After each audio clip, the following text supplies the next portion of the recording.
Ben moi, je trouve que les deux plus grandes solitudes présentement sont la ville versus le rural. Puis je pense que malheureusement, le rural se sent souvent moins hot Mhm. que le monde de la ville, tu sais, comme s'ils étaient en déficit de quelque chose, là. Quand on le sait bien que c'est faux. J'aimerais ça qu'on réapprenne à aimer la nature pour ce qu'elle est, tout simplement, là. Puis que nous, on la redécouvre aussi, les urbains. Puis qu'on ait une posture commune, là, envers le fait de la protéger, puis de l'aimer, puis qu'elle soit importante, tu sais. Épisode 165. Ma troisième conversation avec Annie Roy, la cofondatrice et directrice générale et artistique de Quand l'art passe à l'action, ou ATSA. Ma première conversation était épisode 57, la deuxième, épisode 163. Celle-ci a été enregistrée lors de ma résidence à la Montagnarde, organisée par ATSA, sur le thème des arts et de la culture en temps de crise, d'effondrement et de renouveau. Aimer la nature. Puis ben ici, il y a moins d'art. Les distances sont grandes. Dans le sens conventionnel. Oui, ben dans le sens que tu vas pas au théâtre, tu sais, comme c'est moins de proximité qu'en ville, tu sais, tu peux pas tu sais, à 7 heures le soir, tu dis « Ah, on va-tu au cinéma? » C'est tout est plus complexe pour avoir accès à de l'art, à de la culture. Les distances sont grandes. Il faut se déplacer, il faut une volonté particulière, tandis que des fois, je trouve qu'en ville, ben c'est tellement aussi dans ta face que peut-être que tu t'en rends même pas compte que c'est là, tu sais, je sais pas. Donc, je pense que pour moi, le mariage à la montagnarde de la nature et de l'art, c'est un mariage de culture aussi. C'est un mariage d'accessibilité, puis de compréhension mutuelle, comme de deux mondes qui vont cohabiter, là. Puis, tu sais, l'art dans un esprit de hyper-civilisation. Tu sais, quand tu dis, OK, on fait de l'art, on est une société avancée, comme si, tu sais, on crée, tu sais, on y pense, on a un regard sur nous-mêmes. Puis là, tout d'un coup, ben, la nature, elle est ce qu'elle est. Puis c'est comme ce mariage de l'hyper-construit puis du hyper-naturel. C'est quand même intéressant. C'est un beau clash en soi, tu sais. Et comment est-ce que l'art pourrait servir dans des situations de crise? Ben moi, je pense que, particulièrement avec la montagnarde, c'est un outil de ralentissement. Je pense qu'on a besoin, tout en sentant qu'on continue notre travail. Donc, si on s'en vient en résidence, donc évidemment, on continue de travailler, on est productif. Mais en même temps, on est aussi dans un besoin de ralentir, qu'on s'offre ça, puis que c'est correct. Puis je pense que pourquoi on est rendu là? Tu parles d'effondrement, bon, parce que on veut trop vite, tout le temps. Puis je pense que même philosophiquement, ici, pour moi, d'avoir un lieu où est-ce qu'on se permet de peut-être prendre le temps, de peut-être, tu sais, de lire, d'être seul aussi. D'être seul parce qu'on est toujours à la course, puis qu'on veut rien manquer, puis qu'on va tout voir, et puis tout ça, mais que là, tout d'un coup, on est plus loin du village, au cœur de la forêt, puis que, ben, t'es obligé d'être un peu face à toi-même, hein, puis de réfléchir, puis de laisser la journée passer, hein, puis que peut-être que ça va fonctionner, peut-être que non.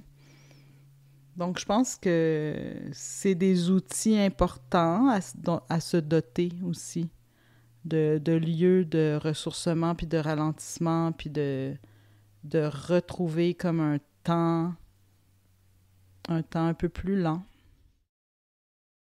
Ben, je vais te lire une citation d'un chercheur autochtone australien, Ian Paradis, et j'ai fait une entrevue en anglais avec lui dans l'épisode 193, pour ceux qui veulent l'entendre. C'est un homme très sage et très calme. Il m'a beaucoup aidé. Et c'est tiré d'un manuel qui s'appelle en anglais Intercultural Communications Handbook, un manuel autochtone australien. En français, on pourrait dire manuel de communication interculturelle. Et je vais te lire la citation parce que je pense que c'est un rapport avec la promenade qu'on a faite avant-hier. Là, c'est traduit de l'anglais. Pour sentir, assister et être patient, il faut ralentir, faire une pause et prendre le temps d'écouter, de regarder, de sentir et d'apprendre. Chercher à activer et à utiliser tous nos sens afin d'établir une relation en tant que partie intégrante du monde. Cela implique d'apprendre par le biais de relations, d'actions et d'une attention particulière, et pas seulement en posant des questions et en parlant beaucoup. La patience et l'humilité permettent de reconnaître la myriade de messages que les êtres humains et non humains envoient en permanence. Qu'est-ce que tu penses de ça? Ben, je pense que c'est ça qu'on ressent quand on est en forêt. Puis que, ne serait-ce que par la marche, tu sais, la marche en forêt, puis regarder, je vais là, errer. Errer, c'est vraiment important.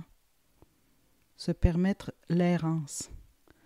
Quand tu es en forêt, tu marches, puis tu regardes, puis tu sais pas pourquoi. Je vais aller un peu plus à droite. Ben non, on va aller à gauche. Puis ça, c'est vraiment important. L'humain, de tout temps, je veux dire, pourquoi on est devenu des êtres humains? On est parti de 4 pattes à un petit peu plus se lever, puis marcher. Je pense que marcher, c'est profond. Puis je pense que quand on est en forêt, puis que là, on marche, puis à un moment donné, on s'arrête, on entend des choses. Il y a comme un calme qui s'installe à l'intérieur, une sorte d'acceptation. Je suis ici. C'est tout. Puis, on dirait que des fois, ça donne de l'espace à l'imaginaire, justement, parce que pour qu'une œuvre pointe, tout comme ça, il faut comme arrêter le bruit incessant, ambiant, tu sais, pour un petit peu reconnecter puis avoir le goût de partir dans ton imaginaire. La forêt, je trouve qu'elle est vraiment formidable pour ça aussi. Quand je pense au futur de la planète et de l'humanité, puis je me rends compte qu'il va y avoir un besoin de solidarité entre les humains et avec les non-humains pour qu'on s'entraide dans une période difficile. Et on n'en parle pas beaucoup, en partie parce que c'est très difficile, on ne sait pas quoi dire. On sait qu'on doit changer notre comportement, on essaie de le faire, on recycle, on fait des choses, mais la situation est tellement avancée, l'industrialisation a tellement eu un impact important que c'est pas qu'il faut perdre l'espoir, c'est qu'il faut être réaliste pour savoir où on est, puis qu'est-ce qui se passe vraiment dans nos vies, et qu'est-ce que nos enfants vont hériter, et leurs enfants, etc.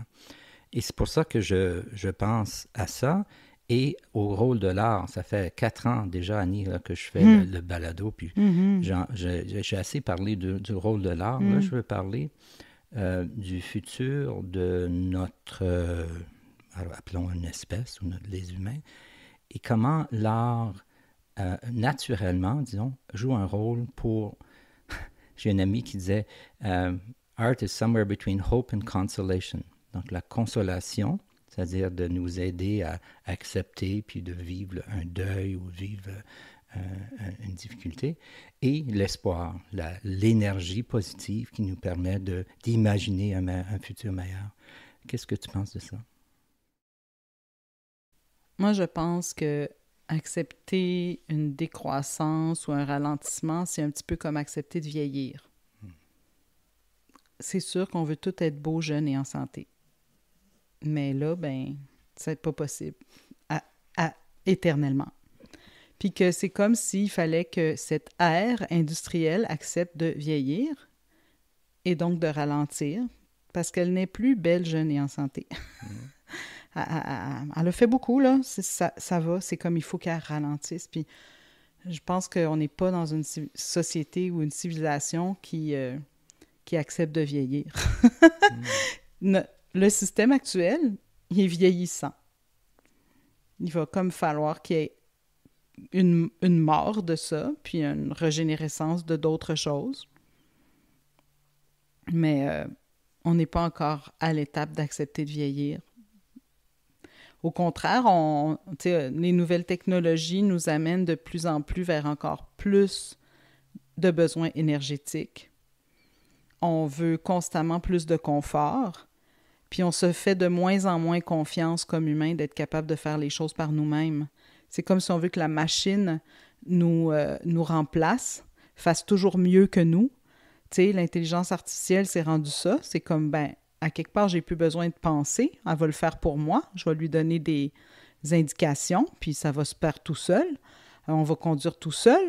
Je sais que c'est peut-être un peu cliché tout ça, mais il y a quelque chose où je me demande si on réfléchit vraiment à l'expérience que l'on veut sur la Terre. Qu'est-ce que tu veux vivre? Ça, c'est mon chien. C'est beau. J'aime le son. Elle s'est couchée violemment au sol. Donc, c'est ça. Je trouve que j'ai l'impression que des fois, on se positionne en second plan, en se demandant pas si les nouvelles choses qu'on met au monde vont nous amener une vraie qualité de vie. On a tout industrialisé. Puis là, on est tout en train de technologiser.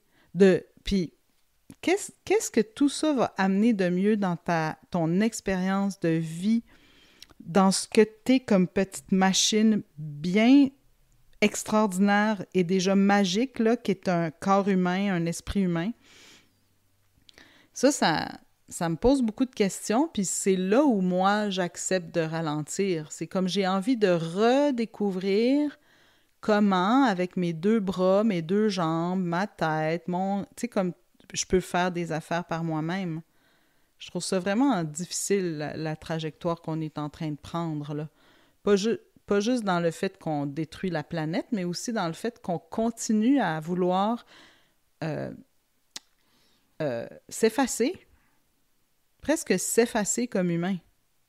On est vraiment c'est comme un suicide collectif, là. C'est comme un grand suicide, là. Comme, dans le fond, tranquillement, on ne sert plus à rien parce que la machine est là pour nous, pour le faire pour nous, mieux, toujours mieux.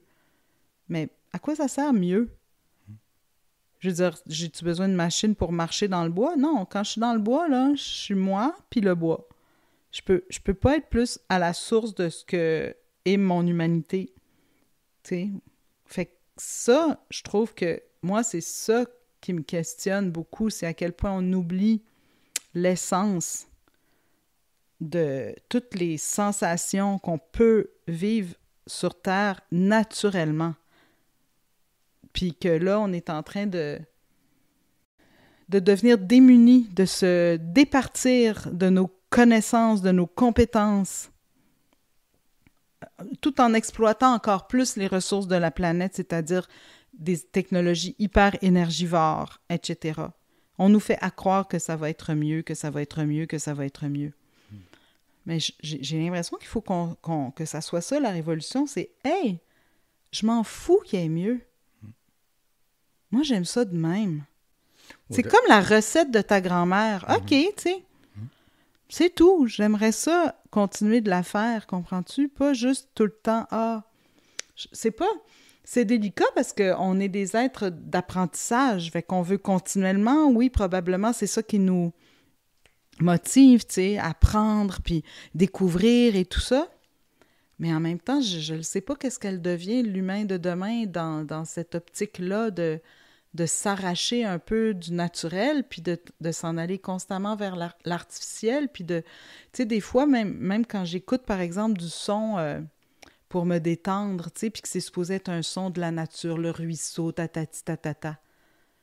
Des fois, je suis complètement... Mon cœur s'emballe, parce que je me dis, dans le fond, je le sais pas. C'est peut-être pas du tout du son naturel.